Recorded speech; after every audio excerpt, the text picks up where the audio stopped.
Hello everyone, welcome to my channel Tutor Ravi. So guys, I hope you are fine and doing well.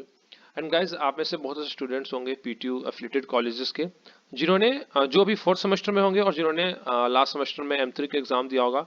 और बहुत ऐसे बच्चे थे जिनका जो रिजल्ट में फेल हो गए थे। सो उन्होंने फिर से अपने रीचेक के लिए फिल किया होगा। तो रीचेक और रीवोल्यूशन तो उसमें भी वो फेल हुए हैं। सो उनको अब रीअपियर एग्जाम देना है। तो अब क्या है कि स्टूडेंट यहाँ पे जो बच्चे रीअपियर दे रहे हैं वो बेसिकली टू टाइप्स के यहाँ पे स्टूडेंट हो गए। एक तो जो इसी बार दे रहे हैं, मीन्स जो अभी देंगे दिस सेमेस्टर, और कुछ ऐसे होंगे जो आगे आने वाले सेमेस्टर्स में देंगे, मीन्स अपकमिंग सेमेस्टर। क्लियर है? अब जो बच्चे अभी एग्जाम देंगे, ये बेसिकली वीडियो उन लोगों के लिए है क्योंकि उनके exam most probably end of this month, और स्टार्टिंग ऑफ नेक्स्ट मंथ, और स्टार्ट ऑफ नेक्स्ट मंथ उनके एग्जाम मोस्ट प्रोबेबली हो जाएंगे। क्लियर है? तो उनके पास अगर आज की हम डेट लें, आज 11th ऑफ मई है और अप्रॉक्स खत्म ही है। सो अगर हम कल से लें तो आपके पास मैक्स टू मैक्स 20 डेज है फॉर दिस एग्जाम प्रिपरेशन। 20 और आप 18 डेज ले लें। क्लियर है? 20 और 18 डेज आपके पास है एग्जाम की प्रिपरेशन के लिए, और वो भी M3। और आपको क्या करना है, इसके साथ साथ आपको जो आपके अभी करंट सेमेस्टर के सब्जेक्ट्स होंगे फोर्थ सेमेस्टर के भी, वो भी आपको साथ साथ प्रिपेयर करने हैं। सो दोनों को कैसे आप प्रिपेयर करें और एग्जाम में अच्छे मार्क्स स्कोर कर पाए, क्योंकि जो आप लास्ट सेमेस्टर में जब आप M3 पढ़े होंगे उस समय 6 मंथ का कोर्स था। क्लियर है? पूरे सेमेस्टर में आपने M3 पढ़ा होगा, उस समय आपसे क्लियर नहीं हो पाया है। तो अभी तो सिर्फ 18 डेज है। समझ रहे हो आप? ऐसा नहीं है कि मैं आपको डराने के लिए बोल रहा हूँ, बट ये प्रैक्टिकल चीज है कि जब आपसे 6 महीने के कोर्स में वो सब्जेक्ट नहीं हो पाया तो 18 मंथ में थोड़ा सा आपको इशू आएगा वो सिलेबस कवर करने में, आपको दोबारा से पूरा पढ़ने में, क्योंकि उस समय आप एक फ्लो में पढ़ रहे होंगे, अब आप चीजें भूल चुके हैं, आपको दोबारा से पढ़ना पड़ेगा। सो आज के इस वीडियो में मैं कुछ ऐसे आपसे मीन्स एक सजेशन एज ऐसे मान ली कि एज अ सीनियर मैं आपको कुछ ऐसे चीजें सजेस्ट करूंगा जिसको फॉलो करके आप अपनी M3 की प्रिपरेशन कर सकते हैं इन अपकमिंग 18 डेज में। अब ऐसा नहीं है कि इस चीज को फॉलो करने के बाद मैं गारंटी दूंगा कि हाँ आप क्लियर कर ही लोगे, ऐसा नहीं है ये अब ये मेरा स्ट्रेटजी होगा कि जैसे कि सपोज मेरे साथ के कोई अगर फ्रेंड्स, अगर मैं आपके जगह पे होता और अगर मेरे फ्रेंड्स या फिर मैं, मेरा सेम सिचुएशन होता कि फेल हो गए, उस टाइम पे मैं कैसे अप्रोच करता इस प्रिपरेशन को, या फिर कैसे मैं अपने फ्रेंड्स को सजेस्ट करता कि वो कैसे प्रिपरेशन को स्टार्ट करे, and at the end of the day means exam से पहले पहले कैसे वो सिलेबस को अप्रोक्स अप्रोक्स खत्म कर ले। पूरा तो नहीं हो पाएगा, ऑब्वियस सी बात है, बट एट द एंड एक कितना कॉन्फिडेंस आ जाए कि हाँ वो एग्जाम में इस बार क्वेश्चंस को कर सकते हैं प्रॉपर वे में। सो इसके लिए मैं 2-3 पॉइंट आपके साथ डिस्कस करूंगा। अगर आपको ऐसा लगता है कि हाँ ऐसे फॉलो करके आप कर सकते हैं अच्छे स्कोर, तो फॉलो करिए। नहीं करना है तो कोई बात नहीं, वो आप पे डिपेंड करता है। सभी स्टूडेंट्स का अपना अपना एक वे होता है करने का। बट अगर आपको वीडियो ऐसा लगेगा कि यूजफुल है तो प्लीज इस वीडियो को अपने दोस्तों के साथ भी शेयर करना, सो दैट कि जो बच्चे फेल है उनके साथ भी शेयर करना, सो दैट कि वो भी टाइम रहते रहते इन स्टेप्स को फॉलो करके एग्जाम में मार्क्स अच्छे स्कोर कर पाए।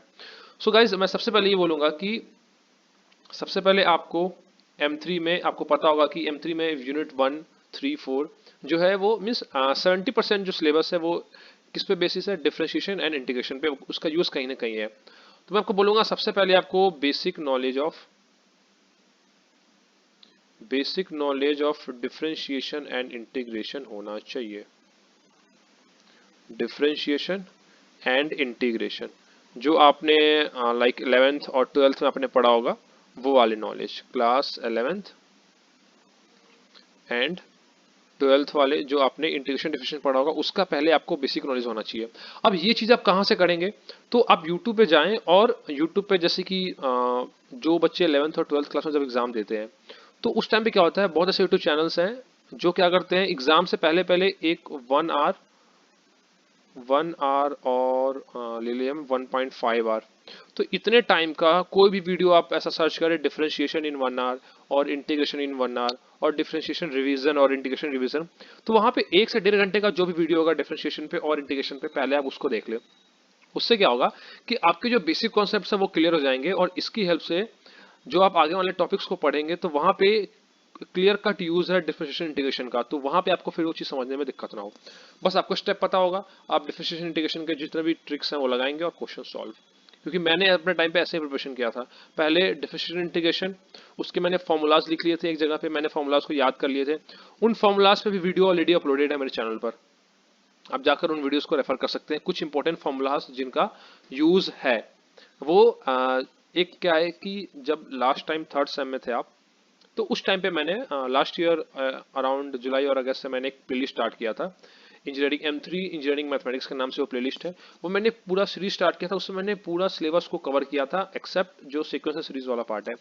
तो अगर आपको चीजें पढ़ना है, टॉपिक आपको नहीं मिल रहा है, तो आप जाकर मेरे चैनल पर उन प्लेलिस्ट को फॉलो कर सकते हैं। उस प्लेलिस्ट का लिंक आपको इस वीडियो के डिस्क्रिप्शन बॉक्स में मिल जाएगा।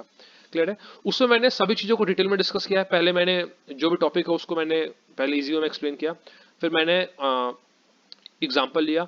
एग्जाम्पल ऐसे हैं जो एग्जाम में पूछे जा चुके हैं, उसको मैंने एकदम डिटेल में एक्सप्लेन किया है, एक एक चीज को, एक एक लाइन को, क्योंकि मैंने सभी स्टेप को सॉल्व किया है। स्क्रीन पर वहां पे आपको दिखेगा कि मैंने सभी सभी क्वेश्चन को स्टेप बाय स्टेप सॉल्व किया। ऐसा नहीं कि पहले से लिखा हुआ है, मैंने बस उसको एक्सप्लेन कर दिया है।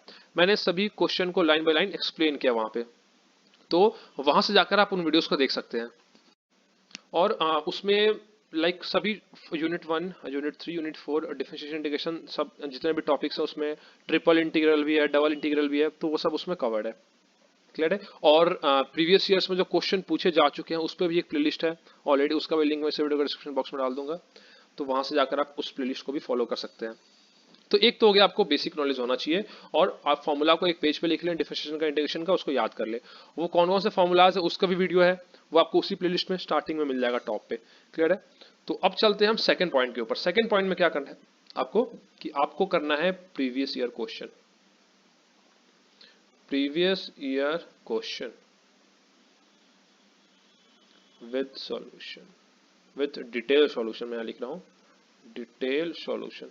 अब आप जैसे कि आपने पहले बेसिक इंटीग्रेशन डिफरेंशिएशन कर लिया, आप प्रीवियस ईयर क्वेश्चन पे आए, तो सपोज जैसे कि आप थर्ड सेमेस्टर में जब एग्जाम दिए होंगे उस टाइम वो क्वेश्चन पेपर आपको होगा, उस क्वेश्चन पेपर को आप पूरा सॉल्व कर ले।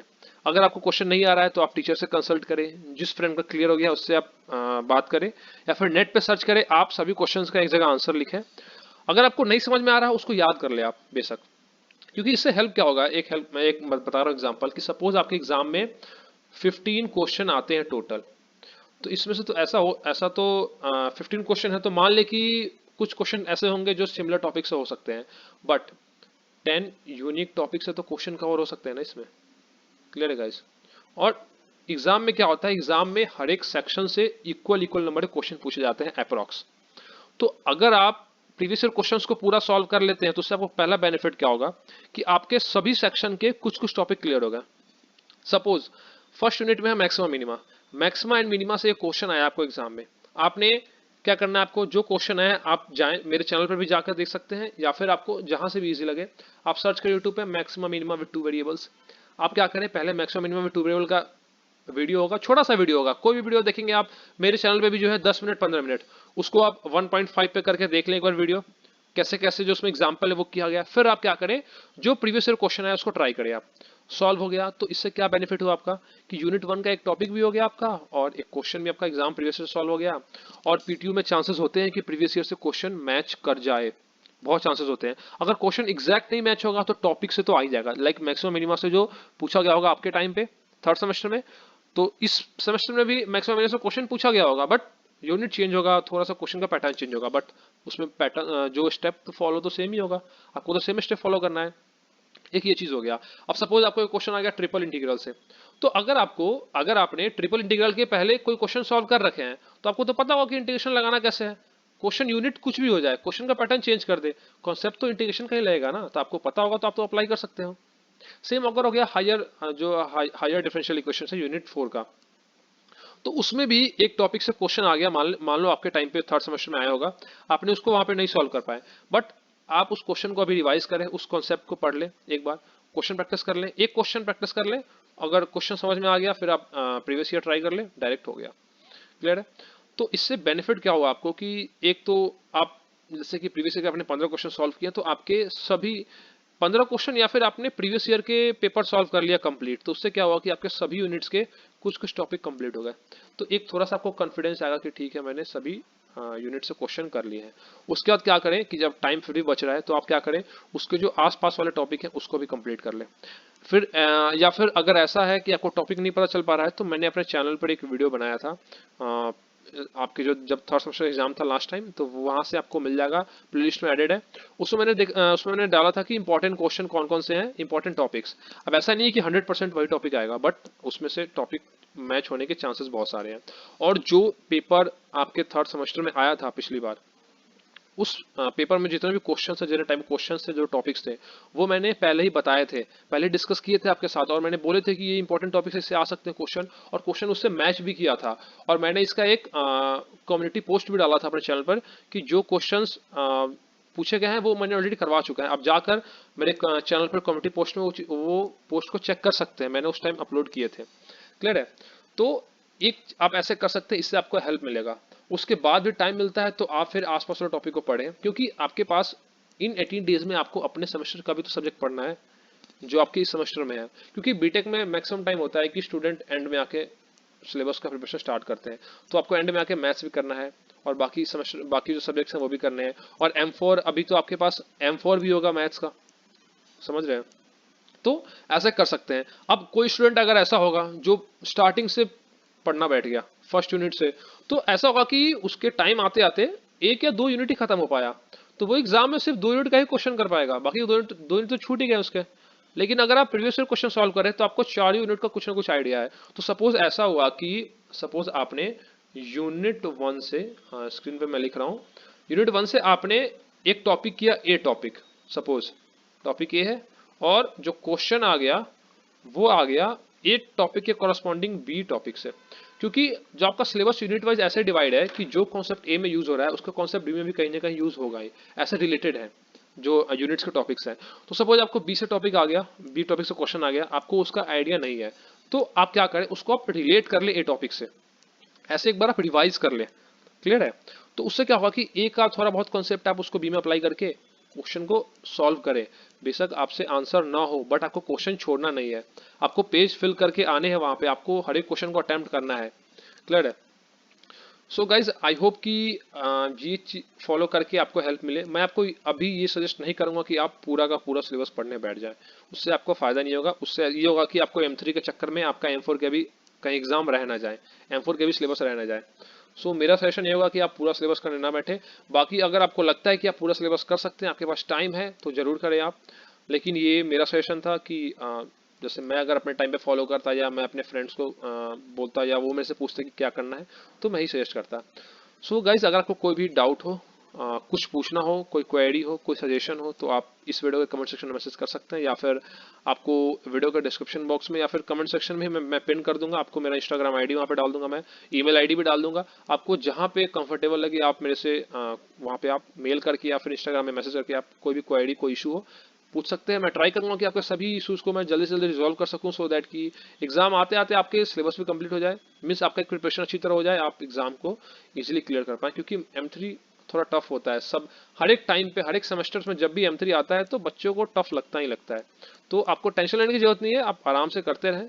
ऐसा नहीं है कि क्लियर नहीं हो पाएगा, बस हाँ ये, लेकिन एक चीज आपको ध्यान देना है, पहला स्टेप स्पेशली आपको बेसिक ऑफ डिफरेंशिएशन इंटीग्रेशन होना चाहिए।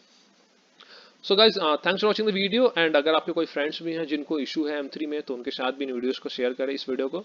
और जो प्लेलिस्ट है वो भी शेयर करें, प्लेलिस्ट में पूरा फुल सिलेबस अपलोडेड है, सीक्वेंस सीरीज को छोड़कर। सीक्वेंस सीरीज के भी कुछ कुछ वीडियोस अपलोडेड है, तो वहां से जाकर आप उन वीडियोस को देखें, वहाँ छोटे छोटे वीडियोस हैं, आप इजीली कवर कर सकते हैं। एंड एक और बात गाइज कि आपको अब से दिन में ज़्यादा टाइम देना पड़ेगा, क्योंकि मे बी आई थिंक, मतलब मे बी ऐसा हो या ना हो, बट एग्जाम का एंडिंग टाइम है, तो मे बी आपके अभी हॉलीडेज होंगे, प्रिपरेशन हॉलीडेज, तो आपको दिन में बहुत मतलब मैक्सिमम टाइम आपको देना पड़ेगा, तभी जाकर आपके जो टॉपिक्स हैं, सिलेबस है, वो क्लियर हो पाएंगे।